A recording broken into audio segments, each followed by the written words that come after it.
নমস্কার বন্ধুরা, mother simple কিচেনের তরফ থেকে আমি অন্তশ্রী আপনাদের সকলকে জানাই স্বাগত। নতুন দিনের নতুন রেসিপি নিয়ে আমি আবার হাজির হয়ে গেছি। আজকে আমাদের রেসিপি একদম তেল ছাড়া বেগুন ভাজা। খুবই টেস্টি এই রেসিপিটা, আর এক ফোঁটা তেলও ইউজ হবে না এই রেসিপিতে। দেখুন কতটা ক্রাঞ্চ, শুনেই বুঝতে পারছেন। এর জন্য আমার দরকার বেগুন। এখানে আমি দুটো বড় সাইজের বেগুন নিয়েছি। এবার বেগুনগুলোকে আমি কেটে নেব। এখানে বলে রাখা ভালো, এখানে কিন্তু আমি বেগুনের রিং পিসগুলোকেই নেব শুধু। এই যে সাইডের যে তলার যে অংশটা আর মাথার দিকে যে অংশটা সেটা আমি বাদ দিচ্ছি। এখানে দেখুন বেগুনগুলোকে বেশ আমি মোটা মোটা করে আমি বেশ রিং সাইজে কেটে নিচ্ছি। এখানে বড় বড় বেগুন দিয়ে করতে হবে, মানে বড় বড় রিংয়ে বেগুন দিয়ে করলেই বেগুন ভাজাটা খুব সুন্দর লাগবে। এই বেগুন ভাজার রেসিপিটা আপনারা যদি কাউকে করে খাওয়ান, কেউ বুঝতেই পারবে না যে এটা এর মধ্যে একটা তেলও ইউজ করেনি, কোনো তেল ছাড়া বেগুনটা ভেজেছে। আর এটা খেতে কিন্তু খুবই সুস্বাদু। এই রেসিপিটা একবার ট্রাই করলে নর্মাল তেলে বেগুন ভাজা খাওয়া ভুলেই যাবেন, এটা আমার গ্যারান্টি। তো বন্ধুরা, একবার নিশ্চয়ই এই রেসিপিটা ট্রাই করবেন। খুবই হেলদি স্বাস্থ্যকর রেসিপি। যাদের তেল খাওয়া নিষেধ তারা এই রেসিপিটা অবশ্যই ট্রাই করবেন, বা যারা হেলথ কনসিয়াস তারাও নিশ্চয়ই ট্রাই করবেন বেগুন ভাজার রেসিপিটা। একদম তেল ছাড়া বেগুন ভাজা। দেখুন আমি এই বেগুনটার থেকেও বেশ বড় বড় 3টে সাইজের রিং পিস কেটে নিয়েছি। এবার আমি পিসগুলোকে বেশ ভালো করে সাজিয়ে রাখছি। এবার আমার এখানে কিছু মশলা মাখাতে হবে এই বেগুনগুলোর মধ্যে। দেখুন সর্বপ্রথমে আমি এখানে দেব নুন। বেগুনটাকে প্রথমে ম্যারিনেশনের জন্য প্রথমে আমি নুনটা দিচ্ছি। নুনটা দিয়ে দুটো সাইডে আমাকে ভালো করে কিন্তু মাখিয়ে নিতে হবে। দেখুন ভালো পরিমাণে আমি নুনটা দিচ্ছি, যেরকম আমাদের স্বাদ অনুযায়ী নুনটা বেগুন ভাজাতে আমরা যেরকম দিই সেরকম নুন দিচ্ছি। এবার আমি দুটোর দিকেই নুনটা দিচ্ছি, দিয়ে ভালো করে আমাকে কোট করে নিতে হবে নুনটাকে। বেশ ভালো করে আমি ম্যাসাজ করে নিচ্ছি নুনটা দিয়ে, দুটো সাইডেই আমি ম্যাসাজ করে নিচ্ছি। দেখুন সবগুলো আমার ম্যাসাজ করা হয়ে গেছে। এবার আমি এখানে দেবো বেশ পরিমাণ মতন হলুদের গুঁড়ো। দেখুন আমি প্রত্যেকটা বেগুনের উপরেই হলুদের গুঁড়োটা অ্যাড করছি। এরপর যেটা দেবো সেটা হচ্ছে চিনি।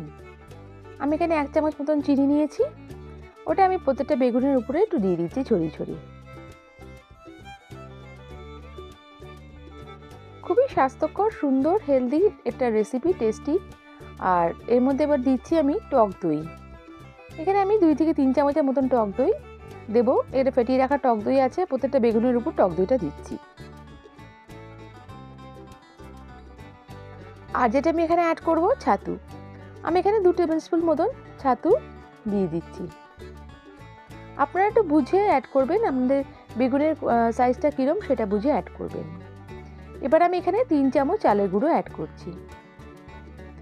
এটা আমি নর্মাল সেদ্ধ চাল নিয়ে মিক্সিতে গুঁড়ো করে নিয়েছি। আপনারা চাইলে দোকানে কেনা চালের গুঁড়ো দিয়েও করতে পারেন। দেখুন ভালো করে 3 চামচ চালের গুঁড়ো অ্যাড করে দিলাম। আর একটু হালকা লঙ্কার গুঁড়ো অ্যাড করছি, এটা অপশনাল, আপনারা চাইলে দিতেও পারেন, যদি বাচ্চারা খায় তাহলে অ্যাভয়েড করতে পারেন। এবার আমি ভালো করে এটা ম্যাসাজ করে নিচ্ছি। দেখুন ভালো করে বেশ মাখিয়ে নিচ্ছি। আপনার যদি মনে হয় একটু বেশি ড্রাই লাগছে, একটু হালকা জল দিতে পারেন। দুটো দিকে আমাকে মাখাতে হবে ভালো করে। আমি এখানে হালকা একটু জল নিয়ে এখানে অ্যাড করছি, যাতে একটু ভালো করে মিক্সটা হয়ে যায়। দেখুন হালকা একটু জল দিয়ে আমি জাস্ট একটু আলতো ছিটিয়ে ভালো করে এবার ম্যাসাজ করে নিচ্ছি। আর ভালো করে কোট করে নিচ্ছি মশলাটাকে বেগুনের উপরে। দুটো সাইডেই ভালো করে আমাকে কোট করতে হবে। দেখুন ভালো করে মশলাটা দুদিকে আমি মাখিয়ে নিলাম, একটু যেন বাদ না যায়, যেহেতু এই মশলাটা খুবই ভাইটাল এই বেগুন ভাজার জন্য।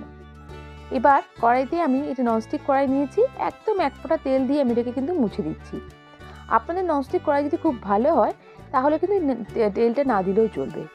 দেখুন আমি একদম পুরোটাকে মুছে নিচ্ছি। আমার ননস্টিক কড়াইটা একটু পুরনো হয়ে গেছে, আমি জাস্ট হালকা একটু তেল দিয়ে এটা দিচ্ছি। এটা দেওয়ার ফলে কড়াইয়ের সঙ্গে লেগে যাবে না বেগুনটা। দেখেই নিচ্ছেন আমি একদম কিন্তু তেলটাকে মুছে দিলাম। দেখুন আমি ব্রাশ করেও নিই, যে ব্রাশ করে তেল দিলেও একটু বেশি তেল লাগে, কিন্তু আমি এখানে জাস্ট পুরো ওয়াইপ করে নিয়েছি এটাকে। এবার আমি বেগুনগুলোকে সাজিয়ে দিচ্ছি এর উপরে।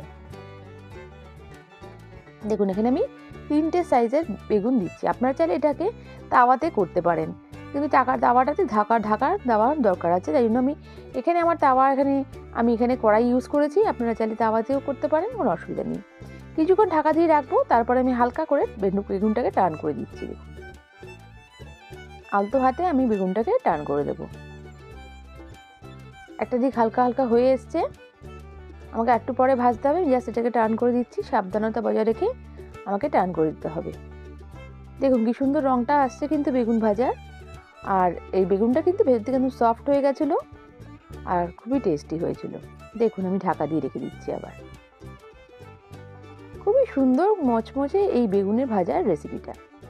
আপনারা প্রথমেই আওয়াজটা শুনে বুঝতে পেরেছেন কতটা ক্রাঞ্চি হয়েছে। দেখুন কিছুক্ষণ ঢাকা দিয়ে রেখেছি, আবার কিন্তু আমার অন্য দিকটাও হয়ে এসছে। এবার আমি আবার এটাকে আলতো করে উল্টে দেব, উল্টে আবার এই পিঠটা হতে দেবো। দেখুন এই পিঠটা কি সুন্দর কালারটা এসছে। একইভাবে দুটো পিঠ আমাকে করে নিতে হবে। আবার কিছুক্ষণ আমি ঢাকা দিয়ে রেখে দেবো, তারপর আমি সার্ভ করব। আমার বেগুন ভাজার রেসিপিটা কিন্তু প্রায় রেডি। বন্ধুরা, আমার রেসিপিটা যদি ভালো লেগে থাকে তাহলে প্লিজ লাইক করবেন, আর নতুন বন্ধুরা আমাকে সাবস্ক্রাইব করে আমার পাশে থেকে যাবেন। বেল বাটনটা প্রেস করবেন যাতে আমার রান্নার নোটিফিকেশনগুলো সব থেকে প্রথমে আপনারা পেয়ে যান। আর আমার রেসিপিটা যদি ফেসবুক থেকে দেখে থাকেন তাহলে আমার রেসিপিটাকে লাইক করে ফলো করে দেবেন প্লিজ। আপনাদের এক একটা লাইক কমেন্ট আমাকে মোটিভেট করে নতুন নতুন রেসিপি নিয়ে আসার জন্য।